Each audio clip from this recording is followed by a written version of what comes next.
Magandang araw mga kababayan, ang inyong Tactical Operation Wing West mula sa pangunguna ng Office of the Directorate for Civil Military Operations ay nakapagsagawa ng 46 na aktibidad para sa buwan ng Nobyembre. Nagsagawa ang ating wing ng koordinasyon at stakeholder engagement sa mga barangay at eskwelahan ng Puerto Princesa City para sa ginanap at gaganapin na Campus Peace and Development Forum bago matapos ang taong ito.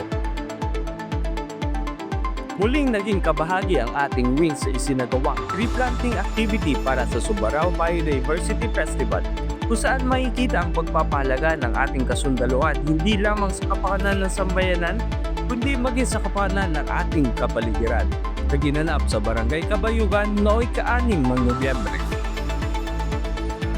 Nakilahok ang ating wing sa isinagawang Subarao Grand Parade na nagsimula sa SM City, Puerto Princesa, tungong Edward Hagedorn Coliseum noong ika-11 ng Nobyembre.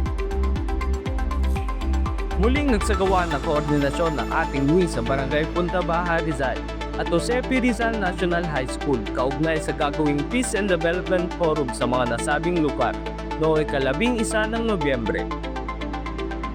Muling nagsagawa ang ating wing ng radio hosting para sa programang Bayanihan, kung saan muling tinalakay ang napapanahong balita sa loob ng sandatahang lakas at ang kahalagahan ng e-clip na ginanap sa Regio Palawenyo, Rizal Avenue, Puerto Princesa City noong ika-28 ng Nobyembre.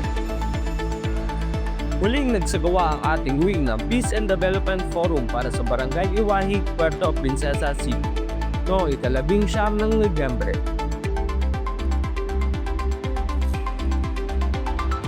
Ang ating wing kaakibat ng TOG 7 ay nagsagawa ng pamamahagi ng food pack sa katutubo nating kababayan, galing sabay sa kanilang Tribal Olympics na ginanap sa Batarasa Sports Complex noong ika-16 ng Nobyembre.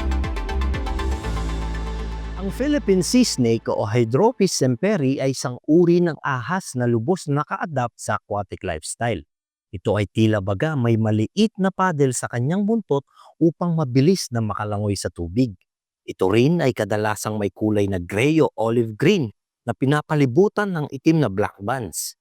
Ang kanilang kamandag ay nakakaapekto sa nervous system ng kanilang mga biktima na kadalasan ay mga maliliit na isda at eels na nagsisilbi nilang pagkain.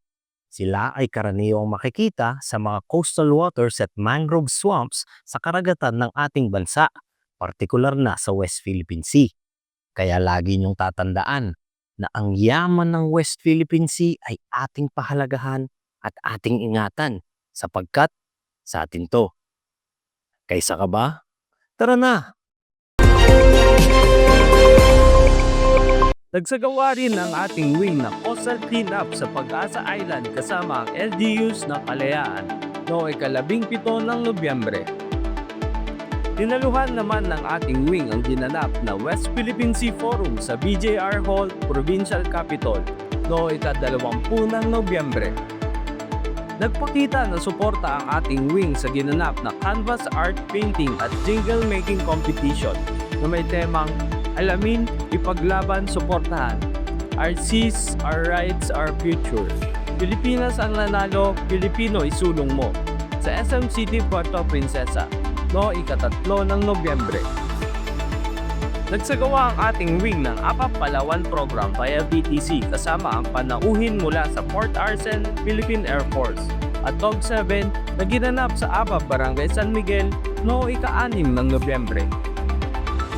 Nakilahok ang ating wing sa ginanap na West Philippine Sea Color Fun Run kung saan nakilahok hindi lamang ang uniform personnel kundi maging ang mga kababayan nating fitness enthusiast noong ika-30 ng Nobyembre. Muling nagsagawa ang ating wing ng Peace and Development Forum para sa Barangay Punta Baja Rizal, Palawan at Jose P. Rizal National High School noong ika-22 ng Nobyembre.